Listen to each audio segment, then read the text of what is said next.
Ladies and gentlemen, please be ready. Our honorable chief guest wants to say a few words to us and guide us with his valuable ideas. Big round of applause for Dr. Murali Manohar Joshi.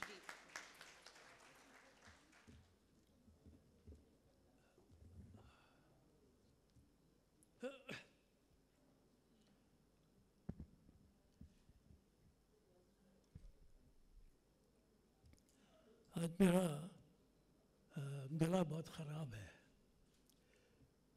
इसलिए हो सकता है आपको मेरी आवाज़ ठीक से सुनाई न दे। सम्मानीय डॉक्टर रिजवी तथा विद्वानों के वैश्विक महासंघ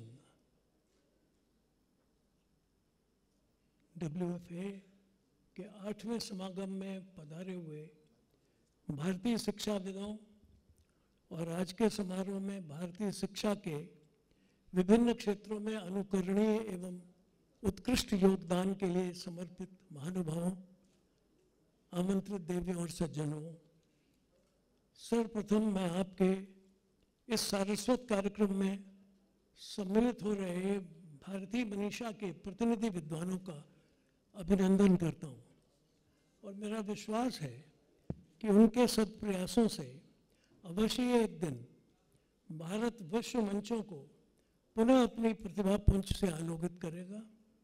मैं उन सभी की मनीषा को निरंतर अभिवर्धन के लिए अपनी हार्दिक शुभकामनाएं अर्पित करता हूं और आज के जितने भी सब विद्वान मनीषा से युक्त और आज के सम्मानित जितने भी सभी शिक्षक और प्रबंधक महानुभाव आए हैं, उनका भी हार्दिक अभिनंदन करता हूं और मैं आशा करता हूं कि वो जिस प्रकार से शिक्षा की उन्नति में योगदान कर रहे हैं उसको निरंतर जारी रखेंगे और अधिक से अधिक उन्मेष करेंगे भारतीय मनीषा का। मैं इस अवसर पर शैक्षिक महासंघ के सम्मानीय पदाधिकारियों को हृदय से धन्यवाद दूंगा कि उन्होंने ये जानते हुए भी कि मैं अब देश की वर्तमान शैक्षिक गतिविधियों का दृष्टा मात्र हूँ और मेरे अनुभव भी साहब अब कुछ कई वर्ष पुराने हो गए होंगे, मुझे यहाँ आमंत्रित किया और आज के इस समान समारोह के साथ मेरा नाम भी आपने उसमें सम्मिलित किया। ये मैं समझता हूँ कि आपकी उदारता है, सदाशयता है, क्योंकि मैं कदाचित इस सम्मान के लिए योग्य नहीं था, फिर भी आप लोगों ने शायद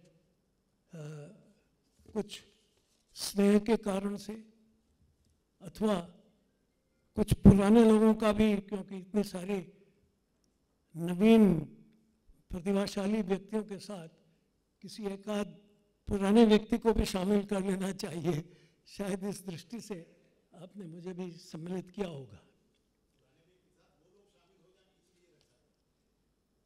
इस महत्वपूर्ण कार्यक्रम में मैं आप सबका अभिनंदन करता हूं, स्वागत करता हूं और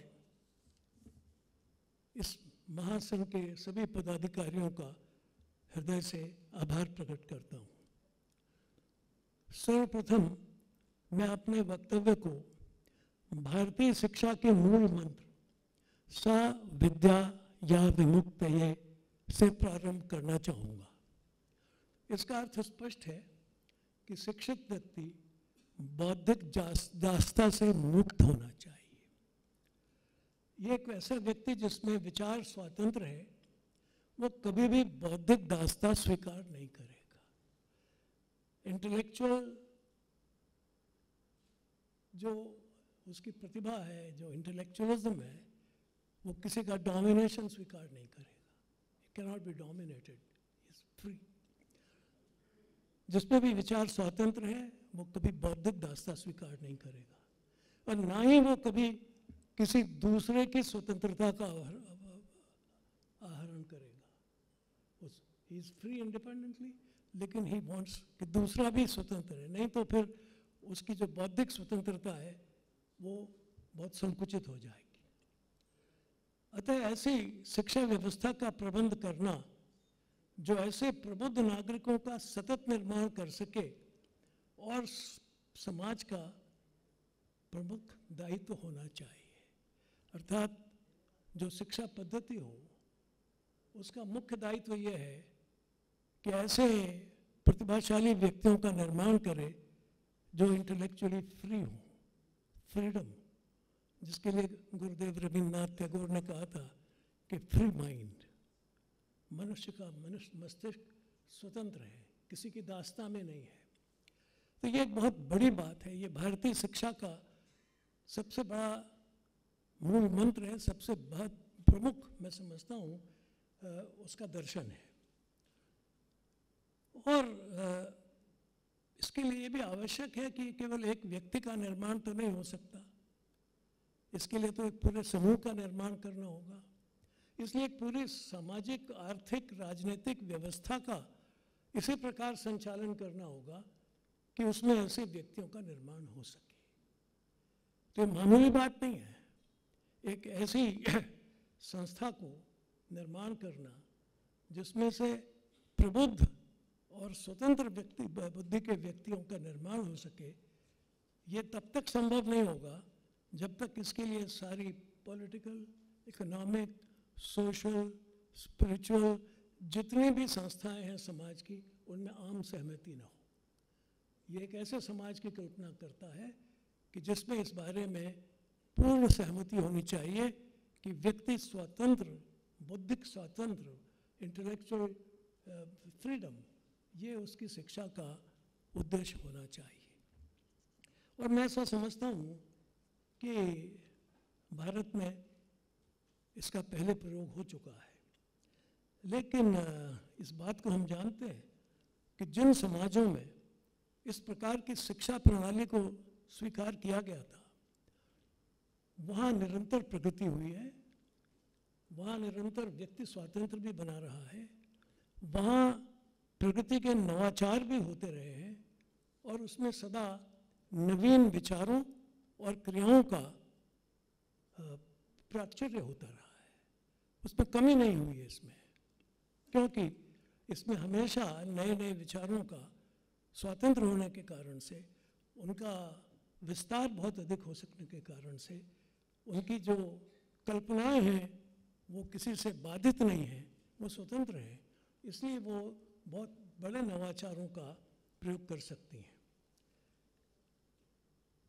लेकिन अगर कहीं किसी भी समाज में किसी भी सत्ता ने, राजनीतिक हो या आर्थिक हो या दार्शनिक हो, उसने अगर ये प्रयास किया कि इस प्रगति को रोक दिया जाए, तो उसके परिणाम भी बहुत भयंकर होते हैं। दुनिया की बहुत सी रक्त क्रांतियाँ भी इसी कारण से हुई कि वहाँ एक प्रकार का बौद्धिक अवरोध लोगों की प्रतिभा में डाल दिया गया था। इसलिए एक अंतर्विरोध होता है कि स्थापित सत्ताएं कई बार इस बौद्धिक स्वतंत्रता से घबराती हैं। उनको चिंता होती है कि कुछ ऐसा नया न कर दें जिसके कारण उनके वर्तमान क्रियाकलापों में और उनकी प्रगति में बाधा ना आए। इसलिए वो हमेशा इस बात की चेष्टा करती रहती हैं। इसके मैं कुछ उदाहरण भी दूंगा। अगर इस अंतर्विरोध का हमने ठीक से सामंजस्य नहीं बैठाया इसमें, तो इसके खतरनाक परिणाम भी हो सकते हैं, क्योंकि अगर बौद्धिक प्रतिभाओं में और स्थापित सत्ताओं में अंतर्विरोध रहा तो न तो बौद्धिक स्वतंत्रता बनी रहेगी और न फिर सत्ता की स्वतंत्रता बनी रहेगी। भारत में इस दृष्टि से बहुत पहले से ही प्रयोग किए गए एक दृष्टि यही रखी गई कि वैचारिक स्वतंत्रता, बुद्धि के विकास की स्वतंत्रता, चिंता की स्वतंत्रता, प्रश्नों की स्वतंत्रता, ये हमेशा उपलब्ध थी। ऋग्वेद हमारा सबसे पुराना ग्रंथ है, उसका नासदीय सूक्त है। वो पूछता है ऋषि कि बताओ ये पृथ्वी कहाँ से आई? तो जवाब देता है कि पृथ्वी जल से आई। जल कहाँ से आया? ये अग्नि से आया। अग्नि कहाँ से आई? ये वायु से आई। वायु कहाँ से आई? ये आकाश से आई। आकाश कहाँ से आया? कहता ये तो मैं नहीं जानता, मेरी लिमिट आ गई। लेकिन कौन जानता है फिर? कि वो जानता होगा जिसने कि ये ब्रह्मांड बनाया है। फिर एक क्षण रुकता है, कहता है मगर क्या पता वो भी जानता है या नहीं। यदि वेद यदि मानवेद, limit of question and limit of doubt, ये आज के भी किसी अन्य दर्शन में, किसी अन्य समाज में आपको देखने के लिए नहीं मिलेगा। लोग कहते हैं ना दी डाउटिंग थॉमस। तो ये इससे बड़ा प्रश्न करने वाला, जिज्ञासा करने वाला और शंका करने वाला, भाई मुझे मालूम नहीं है, होगा शायद उसे पता। तो ये हमारे प्रारंभ का जो ज्ञान का प्रारंभ है वहाँ से शुरू होता है। उसके बाद ये थोड़ा और आगे बढ़ता है। तो ये आगे बढ़ा तो फिर उन्होंने कहा नहीं, ये इसको थोड़ा सा वो करो, संशोधित करो, इसमें कुछ परिवर्तन हुआ है क्या? वो कहता है कि ये जो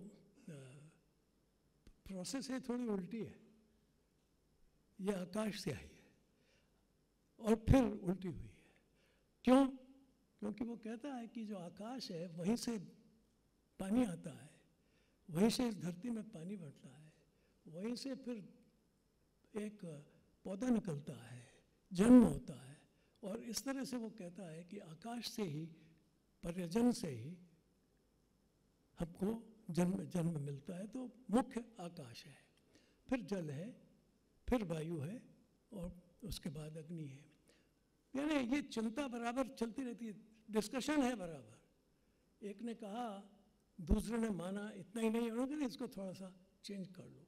तो आप देखेंगे कि ऐसे बहुत सारे विचार और उनमें परस्पर आदान प्रदान, चिंता, ये हमारे देश की बहुत पहली ज़माने से प्रमुखता रही है हमारी शिक्षा की दृष्टिकोण की। उपनिषद में एक कथा है जो आपको इस बौद्धिकता से जो समाज पैदा होता है उसका एक बड़ा, बहुत ही मैं कहूँगा जीता जागता प्रश्न। एक ऋषि थे, वो उन्होंने एक अनुष्ठान किया और उसके बाद उन्हें दान करना था। तो दान कर रहे थे, देख रहा था उनका लड़का कि जो दान कर रहे हैं इसमें कुछ गड़बड़ कर रहे हैं। दान में ये है कि जो सबसे अच्छी चीज़ें वो दान करनी होंगी। वो देख रहा था कि ये जो पिताजी हैं हमारे, ये अच्छी गाय तो रोक रहे हैं और जो बूढ़ी गाय है वो दान कर। तो उसने टोक दिया उनको कि पिताश्री ये आप क्या कर रहे हैं, ये आप क्या कर रहे हैं, आप गलत कर रहे हैं। अब देखिए, ये बौद्धिक प्रखरता, बौद्धिक स्वतंत्रता पिता से, यानी जब जिसको कहते हैं कि हायरार्किकल सोसाइटी थी, कहा जाता है ना पुरानी सोसाइटी से हायरार्किकल, उसके अंदर एक नौजवान लड़का अपने बड़े वयोवृद्ध और विद्वान ऋषि को कहता है कि महाराज आप गलत कर रहे हैं। और कभी कभी ऐसा होता है कि जैसे मैंने कहा ना कि जो एस्टेब्लिशमेंट होता है, वो कहता है क्या कर रहा है तू, मुझे टोक रहा है, you young man what are you doing. आज भी कह देते हैं, हमारे टीचर्स भी कह देते हैं कभी कभी, जा लाइब्रेरी पढ़ के जा, इतना भी नहीं आता, बहुत से लोग बोल देते हैं, आमतौर पर होता है। मास्टर जी को नहीं आता तो अध्यापक लड़के से ये नहीं कहता कि भाई मैं कल सोच के बता दूंगा या मुझे नहीं आता है, वो तो आज इतना भी नहीं आता तुझे, आ गया यहाँ। ऐसा नहीं था तब। उसने कहा, क्वेश्चन किया, आप गलत कर रहे हो, ये जो हमारी विधान है उसके विरुद्ध जा रहे हो। पिताजी को गुस्सा आ गया, उन्होंने कहा तू मुझे टोक रहा है, तो उसने कहा जी हाँ टोक रहा हूँ। फिर टोक दिया उसने दोबारा, तब तो और भी गुस्सा आ गया। उन्होंने कहा जा तू मर।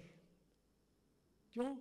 उसने कहा कि मुझे किसको आप दे रहे हैं, मुझे भी दान करना है आपने, मैं आपका सबसे प्रिय व्यक्ति हूँ। उसने कहा गिव टू हेल्थ, तू जा मर जा, मैं तुझे मृत्यु को दान कर रहा हूँ।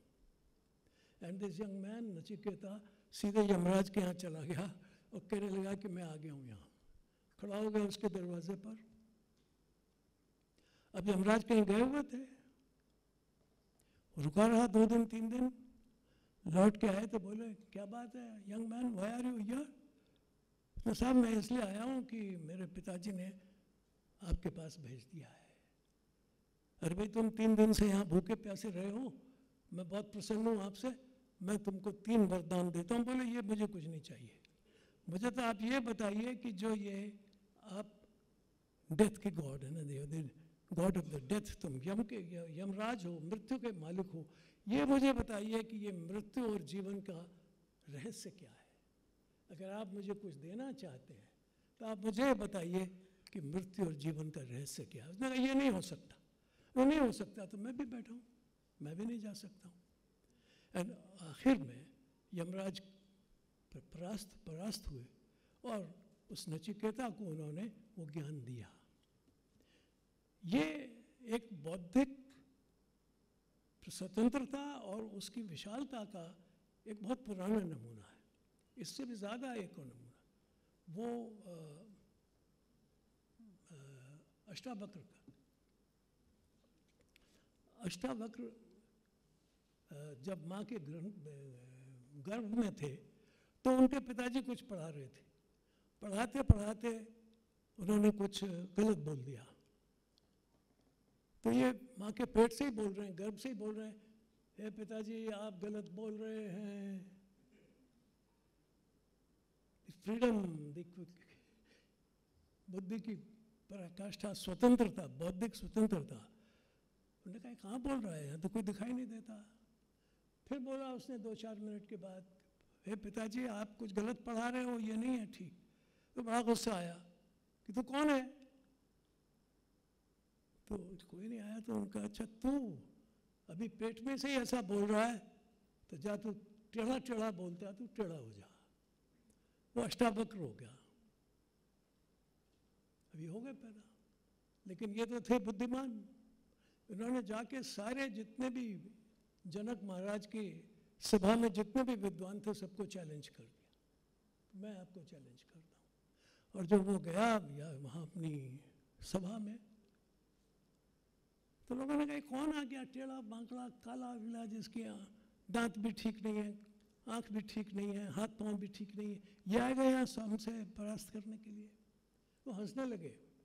अब आप देखिए, वो कहता है कि महाराज जनक जी मैं समझता था कि यहाँ विद्वान होंगे, मगर यहाँ तो सब चमड़े के व्यापारी बैठे हुए हैं, ये तो स्किन से जज कर रहे हैं। ये जो सवाल है, जो आज कहा जाता है कि रेशियल कलर्स, ये तब वो उठा रहा है कि नहीं भाई नहीं, मेरी बौद्धिक प्रखरता, मेरी इंटेलिजेंस, या आप मेरे चमड़े से नहीं जान सकते। तो हम तब से कह रहे हैं कि ये जो बौद्धिक स्वतंत्रता है, बौद्धिक प्रखरता है, इसको जानने का और इसको बनाए रखने का, ये हमारी शिक्षा का मूल मंत्र था। और ऐसी बहुत सी पुरानी हमारे शास्त्रों की घटनाएं हैं जो हमारी इस मौलिक स्वतंत्रता का रक्षण करती रही हैं। ये बहुत आगे भी बढ़ी है बात।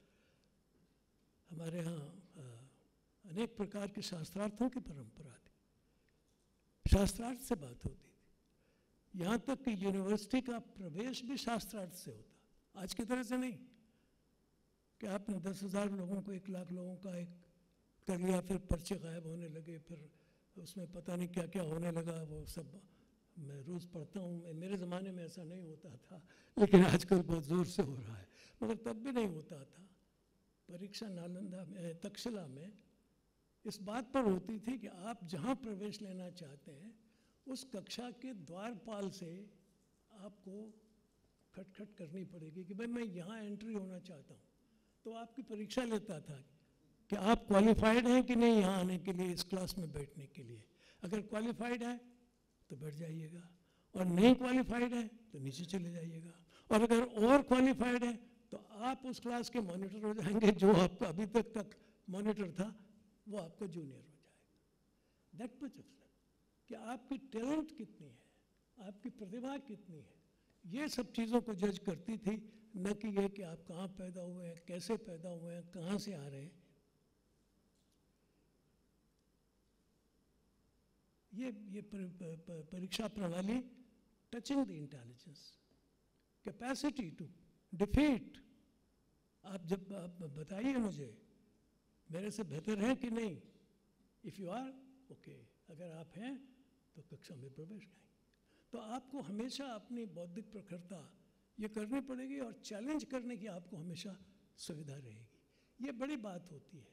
और जिस समाज में ये प्रतिभा, ये व्यवस्था होती है कि कोई भी व्यक्ति अपनी प्रतिभा को लेकर आपके सामने खड़ा हो जाए और आपको चैलेंज कर दे, तो आपको बुरा नहीं मानना चाहिए, आपको खुश होना चाहिए कि हमारा हमसे बेहतर साबित हो रहा है। अगर समाज ऐसा है तो समाज प्रगति करेगा, वो स्वतंत्रता रहेगा, उसमें सबकी स्वतंत्रता सुरक्षित रहेगी, इसमें डेमोक्रेसी सुरक्षित रहेगी, इसमें इक्वालिटी सुरक्षित रहेगी, क्योंकि आप किसी और आधार पर नहीं, केवल मेरिट पर काम कर रहे हैं। तो जिसको कहा जाता है कि मेरिट बेस्ड सोसाइटी, वो मेरिट बेस्ड सोसाइटी का मूल कारण यही है कि आपको अपने बौद्धिक स्वतंत्रता की गारंटी होनी चाहिए, तभी तो व्यक्ति मेरिट। कोई सिफारिश नहीं, किसी प्रकार का कोई दबाव नहीं, मैं हूँ, मैं आपके सामने हूँ, आप हैं मेरे सामने, आ जाइए। तो ये जो शिक्षा की मौलिकता थी, इसी की वजह से भारत महान था। भारत विश्वगुरु इसलिए नहीं था कि भारत में बहुत सोना था, लेकिन हम इसलिए महान थे क्योंकि हम चैलेंज कर रहे थे। हम ये कह सकते थे, आओ बताओ तुम्हारे पास क्या है, क्या हमसे बेहतर विचार दे सकते हो, क्या हमसे विचार व्यवस्था दे सकते हो। अगर दे सकते हो तो आप गुरु हैं, नहीं दे सकते हो तो हम गुरु हैं। खुला खेल फर्रुखाबादी, ये हमने एक व्यवस्था शिक्षा के लिए की थी, और उसी का नतीजा ये था कि हमने ऐसे विचार दिए दुनिया को जो आज भी लोग आश्चर्यचकित होते हैं। उदाहरण के लिए हमारे यहाँ एक परिपाटी थी, अनेकांतवाद। अनेकांतवाद ये मुख्य तौर पर जैन दर्शन से निकलता है। वो कहता है कि भाई एक वाक्य के या एक शब्द के अनेक अर्थ हो सकते हैं, अनेक दृष्टिकोण हो सकते हैं। अब उसमें से कौन सा सच है, इस पर विचार हो जाना चाहिए। अब इसको आप कैसे पाएंगे? तो मैं कभी कभी एक उदाहरण देता हूँ कि मान लो आप किसी दुकान में गए और वहाँ से आपने एक बहुत अच्छा हीरा खरीद लिया या कोई भी नग खरीद लिया, और आपने इसको देखा। आपका एक साथी वो वैज्ञानिक है, वो कहता है यार ये जो तुम्हारा क्रिस्टल है, इसमें से जो स्कैटरिंग हो रहा है, विकिरण हो रहा है, वो तो देखने काबिल चीज़ है। अच्छा, फिर तीसरा एक है, वो कहता है कि हाँ भाई तुमने बात ठीक की, मैं ज़रा इसका एक एक्सरे वो कर लूँ, एनालिसिस कर लूँ। वो कहता है नहीं, इसमें तो इलेक्ट्रॉन्स का ऐसा बड़ा डिफरेंस है, इतना बड़ा डिफ्रैक्शन है, इसकी एनर्जीज़ का इतना बड़ा व्यापक मैप आ रहा है, मैपिंग ऑफ एनर्जी हो रहा है, इसका मॉलिक्यूलर स्ट्रक्चर बहुत विचित्र है, इसका बता रहे। और आपने जो ये लिया था, आपने ये सोच के लिया था कि इसे मैं घर जाके दूंगा और पत्नी को प्रेजेंट कर दूंगा, ये बहुत अच्छा है। अब पत्नी कहती है कि ये बहुत अच्छा है, मेरे लिए बहुत सुंदर है। अब विच इज़ ट्रुथ? क्या वो जो पत्नी कह रही है कि ये बहुत अच्छा है वो ट्रुथ है, या वो जो वैज्ञानिक कह रहा है कि इसमें बहुत बड़ी स्कैटरिंग हो रही है, इसके अंदर इलेक्ट्रॉन्स का डिफ्रैक्शन ऐसा हो रहा है, इसमें ऐसा, विच इज़ ट्रुथ? तो वो कहता है कि नहीं, ये एक ही नग से, एक ही क्रिस्टल से इतने डायमेंशंस निकलती हैं, तो हर एक सच है, इसको आप किसी को भी डिनाई नहीं कर सकते। फिर वो कहता है कि ये तो बताओ, ये तो सब मटेरियल बताया तुमने, लेकिन असली बात ये बताओ कि जो इमोशनल है उसका क्या कहोगे। जो पति ने अपनी पत्नी को प्रेजेंट किया, उसके पीछे जो इमोशन है वो भी सच है या नहीं। प्रेजेंट डे साइंस इस इमोशनल एस्पेक्ट को नेग्लेक्ट करता है। That is beyond the purview of science. वो कहता नहीं ये कुछ नहीं भाई, वो तो ठीक है, उसका इकोनॉमिस्ट कहता है उसका मूल्य ठीक है, अगर उसका दाम, और अगर दाम बढ़ रहा है आजकल तो खटाखट सोने के दाम बढ़ते जा रहे हैं, तो वो इसमें खुश है कि हाँ यार बहुत अच्छा है, इसका दाम बढ़ गया, इसकी वैल्यू कल ज़्यादा हो जाएगी, इसका प्राइस कल ज़्यादा मिलेगा। उसका दृष्टिकोण उस सोने के मूल्य की प्राइस के प्रति है। इसका दृष्टिकोण उस नग को अपनी पत्नी को भेंट करने के लिए है। पत्नी के मन में उसको देख करके पति के प्रति जो प्रेम है उसका उद्रेक होता है। कौन सा ट्रुथ है?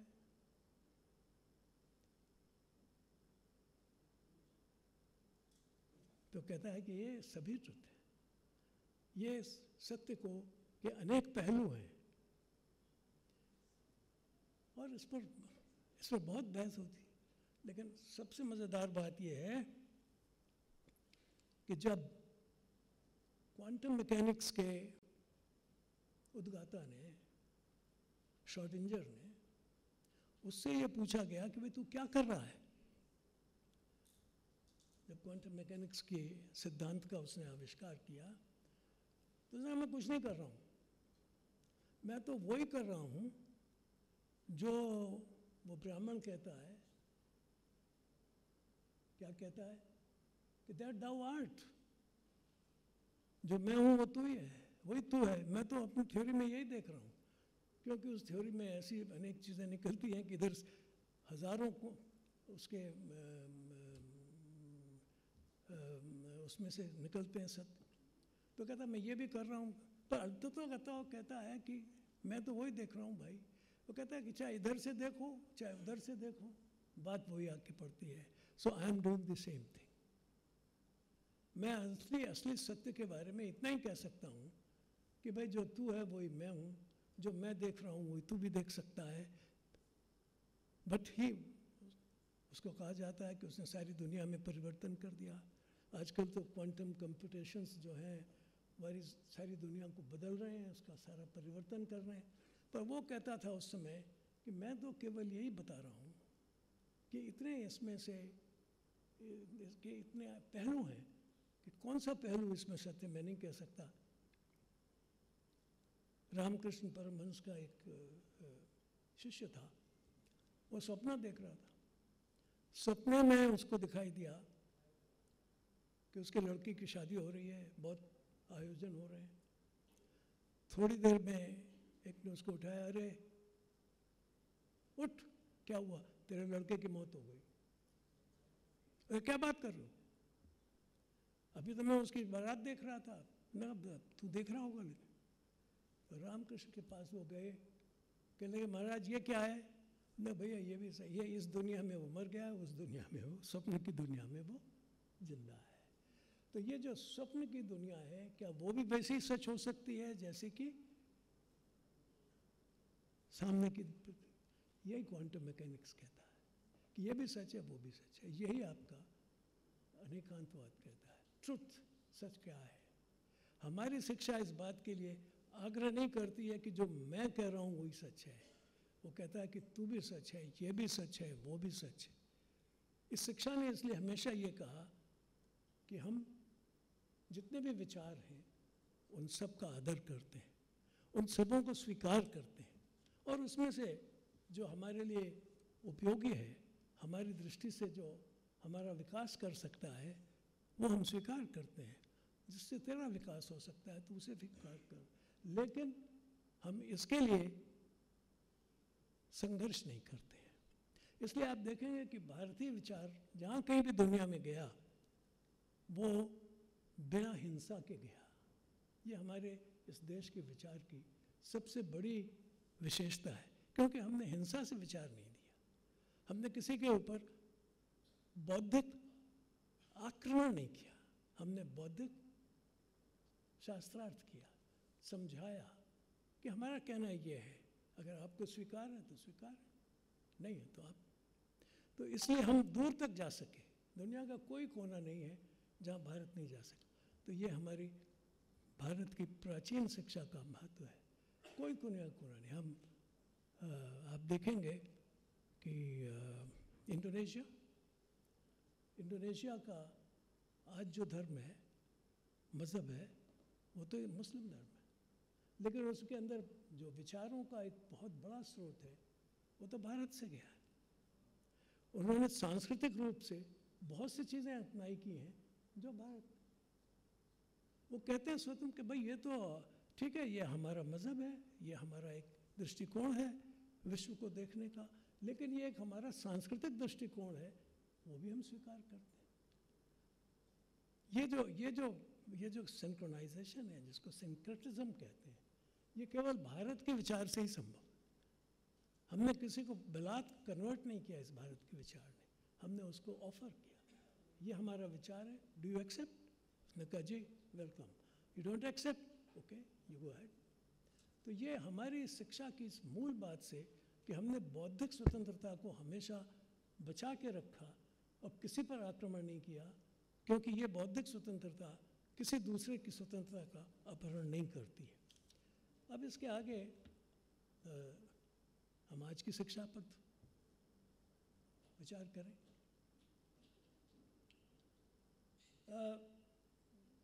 मूलतः आप यहाँ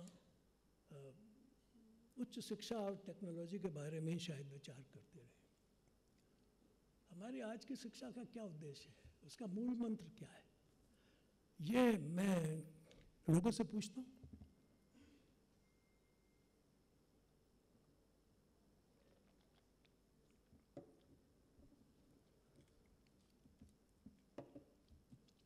उसका जवाब तो यही आता है, आजकल के हम मिलेनियम डेवलपमेंट गोल्स की तरफ जा रहे हैं, एसडीजी गोल्स को उस तरफ बढ़ रहे हैं। अच्छा, तो अगर आप ये मिलेनियम डेवलपमेंट गोल्स की जा रहे हैं तो ये गोल्स क्या हैं? इस पर भी कोई साफ बात नहीं होती है। ये गोल्स आए कहाँ से, इनका विकास कैसे हुआ? तो अगर आप उसको देखेंगे तो ये गोल्स एक ऐसी प्रणाली से आए हैं जो अगर आप इजाज़त दें तो जो शोषण पर आधारित है, जो प्रतिस्पर्धा पर आधारित है, जो आपको डोमिनेट करती है। आप अगर इस जो अंतर्राष्ट्रीय स्थिति जिसको डेवलपमेंट गोल्स कहा जाता है, क्या आप उसके सामने दूसरे डेवलपमेंट गोल्स रख सकते हैं?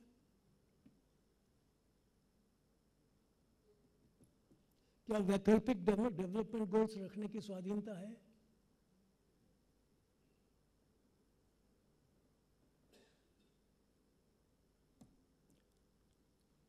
क्या अब हमारे भारत के शिक्षाविदों ने कोई डेवलपमेंट का वैकल्पिक गोल रखने का विचार किया है?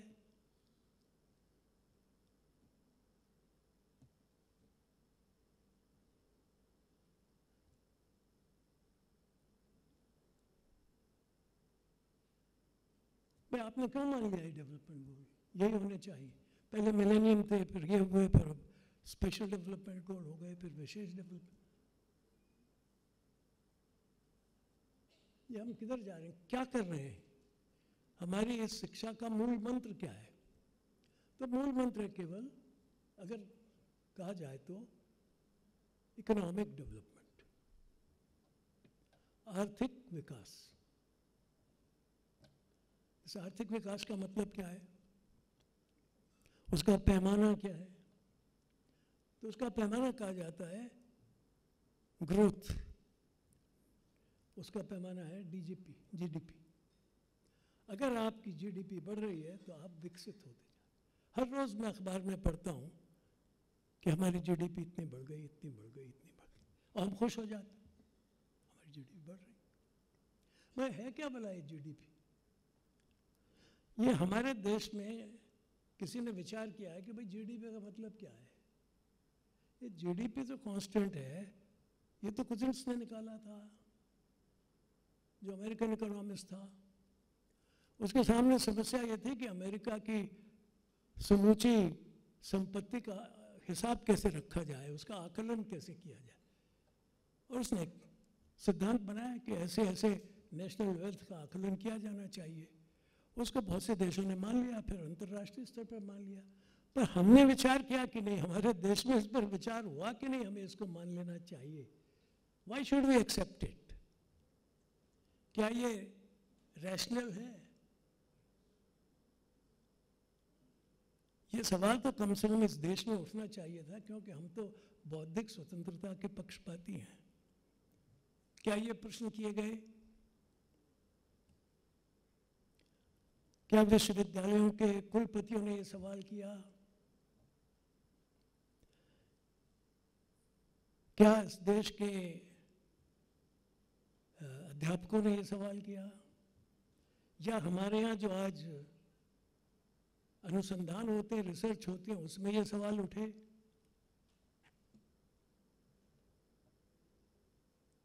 हम ऐसा क्यों कर रहे हैं?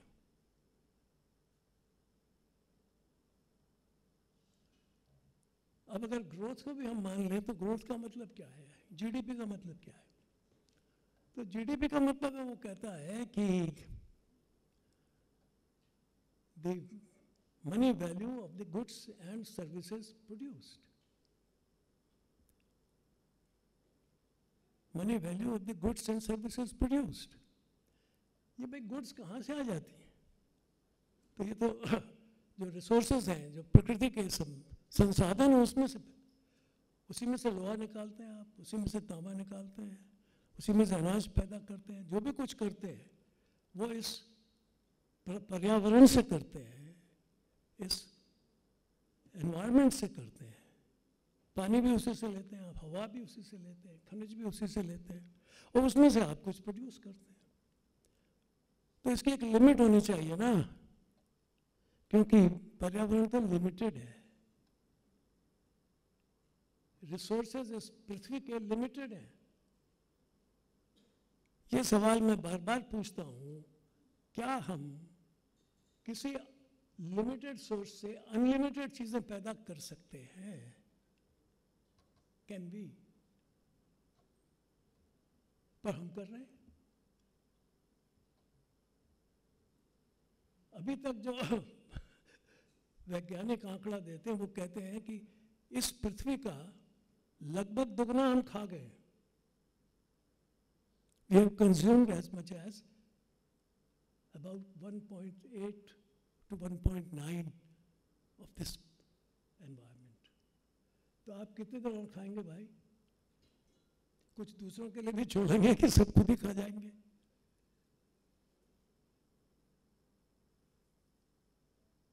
तो ये सवाल आज तक आप क्यों नहीं पूछते कि can we have unlimited growth in a limited planet?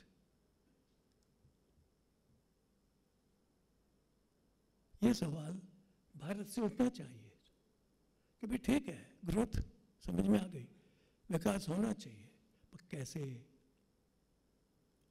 क्यों,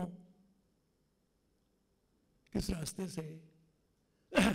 आपने जो रास्ता बताया उसकी एक तो लिमिटेशन आ गई यहीं सीधे सीधे कि हम एक सीमा से आगे नहीं जा सकते। फिर आप क्यों लगे हुए हैं? वो कहते हैं साहब हम टेक्नोलॉजी से ले आएंगे। ओह, बाकी सब ठीक है, बोले आप चिंता मत करिए, आज के लिए बात कही जाती है बार बार, टेक्नोलॉजी। भाई टेक्नोलॉजी क्या है? अब तो आजकल तो एआई की बात हो रही है ना, आर्टिफिशियल इंटेलिजेंस की भी बात है, उससे हम सब कर लेंगे। अब मैं अक्सर लोगों से पूछता हूँ कि गूगल से आपको किताब के रेफरेंस तो मिल जाएंगे, इंटरनेट से आपको रेफरेंस तो मिल जाएंगे, आंकड़े तो मिल जाएंगे, पर क्या इंटरनेट से रोटी पैदा हो सकती है? क्या कोई इंटरनेट रोटी पैदा कर सकता है? ये सवाल मैं अक्सर लोगों से पूछता हूँ और तब वो सब लोग मुझसे कहते हैं आप क्या पागलपन की बात कर रहे हैं, टेक्नोलॉजी सब कुछ कर सकती है। मैं इस सवाल को बहुत गंभीरता से आप सबके सामने रखना चाहता हूं कि आप बराए मेहरबानी टेक्नोलॉजी पर एक सीमा से अधिक विश्वास मत कीजिए। ये टेक्नोलॉजी जब कैपिटल के साथ मिल जाती है तो ये बहुत कुछ खतरनाक चीजें पैदा कर देती है। उसमें आपकी बौद्धिक स्वतंत्रता समाप्त हो जाती है, आपकी सारी स्वतंत्रताएं समाप्त हो जाती हैं। और मैं आज आपके सामने बहुत विनम्रता से कह रहा हूं कि अब समय आ गया है कि आपको ये सोचने की जरूरत है कि क्या कहीं दुनिया एक टेक्नो इकोनॉमिक डिक्टेटरशिप के अंदर तो नहीं जा रही है, जिसमें कैपिटल और टेक्नोलॉजी मिलकर आपकी सारी आत्मा की स्वतंत्रता को, बुद्धि की स्वतंत्रता को केवल एक मिट मरीचा के लिए, एक आर्थिक विकास की के एक जिसको कहना चाहिए आर्टिफिशियल जो उसका नक्शा है उसकी तरफ तो आप नहीं जा रहे हैं। और उसका मैं एक ही उदाहरण दूंगा आपको कि पिछले दिनों इस आर्टिफिशियल इंटेलिजेंस यानी टेक्नोलॉजी का जो परिणाम हुआ उसको समझ लीजिए कि जापान में एक व्यक्ति को एक आर्टिफिशियल इंटेलिजेंस की मेड मिल गई। वो सब काम कर रही थी, घर के सारे काम, उसके कपड़े बर्तन ये वो, उसकी सेवा कर रही थी। उसने क्या किया मालूम है? उसने अपनी पत्नी को तलाक दे दिया और उसको रख लिया। तो आप एक जीवित जागृत पत्नी को तलाक देकर एक मैकेनिकल गुड़िया को अपने पास रखने की स्थिति पर जा रहे हैं। क्या ये उचित है? क्या ये मानव समाज के लिए आवश्यक है? क्या ये टेक्नोलॉजी हमें रोबोटिक्स की तौर पर नहीं ले जा रही? हम एक मनुष्य के स्थान पर रोबो तो नहीं बनते जा रहे हैं? ये विचार करने की बात है। टेक्नोलॉजी की सीमाएं क्या होनी चाहिए, सीमाओं का उद्देश्य क्या हो? और इसलिए मैं बहुत सालों से कह रहा हूं there should be an ombudsman for technology, जो दुनिया को ये बताए कि भाई यहां से आगे नहीं, दिस इज इट, ये आगे ले जाओगे तो ये खतरनाक है। और अगर आप ये नहीं करेंगे तो जैसा उस वृद्ध व्यक्ति ने किया है, मुझे ऐसा लगता है कि शायद 2-4 साल बाद ऐसा ना हो कि यहाँ आप अपने जो जिनको आप मेडल्स देंगे या जिनको आप पुरस्कृत करेंगे वो बजाय जीवित प्राणियों के कहीं आप आर्टिफिशियल लोगों को न दे सके, देना शुरू कर दें। और यहाँ कहीं आप बजाय मेरे जैसे जीवित व्यक्ति के अलावा आप किसी और ऐसे निर्जीव मैकेनिकल व्यक्ति से वो पुरस्कार न दिलाना शुरू कर दें। तो क्या हमें एक कृत्रिम व्यवस्था में आर्टिफिशियल दुनिया की तरफ जाना है? क्या ऐसी दुनिया जिसमें कोई मानवीय संवेदना नहीं होंगी? क्या कोई ऐसी दुनिया जिसमें हम और आप एक दूसरे के साथ शेयर न कर सकें, एक दूसरे की भलाई बुराई में, दुख दर्द में शामिल ना हो सकें, या केवल हम अकेले यहाँ बैठ करके अपना टेलीविज़न देखते रहेंगे, अपने रेफ्रिजरेशन में से खाना निकाल कर खाते रहेंगे और बाहर जब निकल करके आए तो अपने आप को केवल अकेला एक निरीह प्राणी के रूप में देखेंगे जिसको कोई पहचानने वाला नहीं होगा। और अगर पहचान है तो उसके लिए आपको अपना मोबाइल साथ में लेके जाना पड़ेगा कि देखो भाई मैं ये हूँ, और तब दूसरा कहेगा कि तू ये है तो मैं ये हूँ।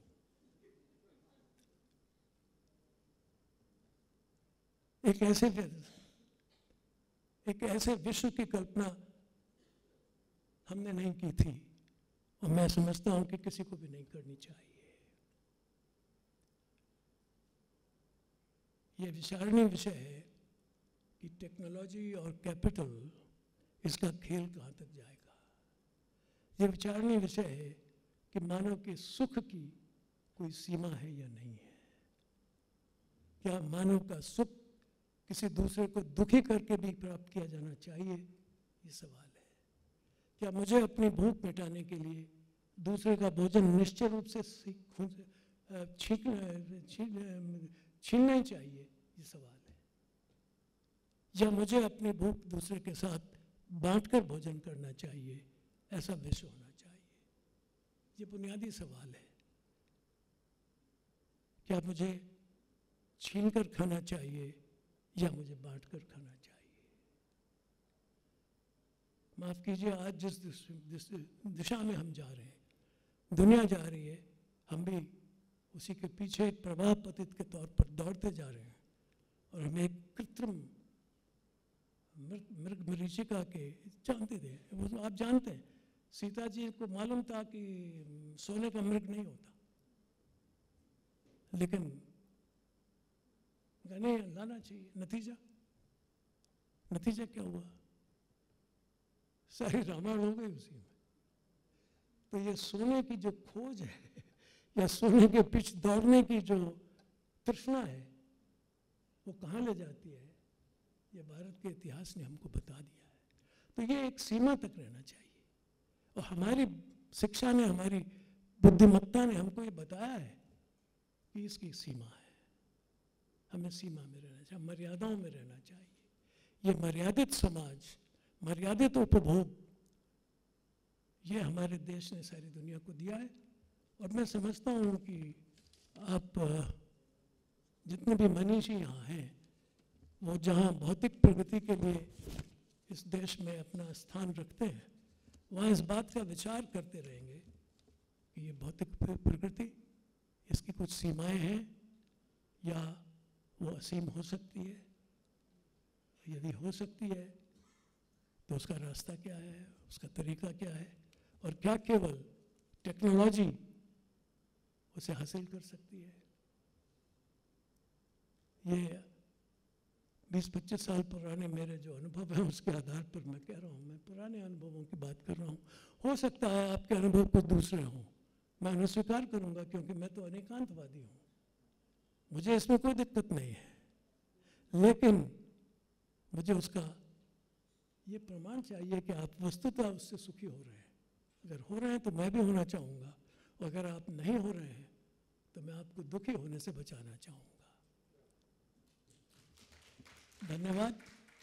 और आज के सभी प्रतिभागियों को मेरा हार्दिक अभिनंदन, और इस संस्था के सभी पदाधिकारियों को मैं बहुत शुभकामनाएं देता हूँ। प्रार्थना करता हूँ कि वो इसी रूप से एकेडमिक समारोहों का आयोजन करते रहे और देश को सही दिशा में ले जाने के लिए प्रयत्न करते रहे। नमस्कार।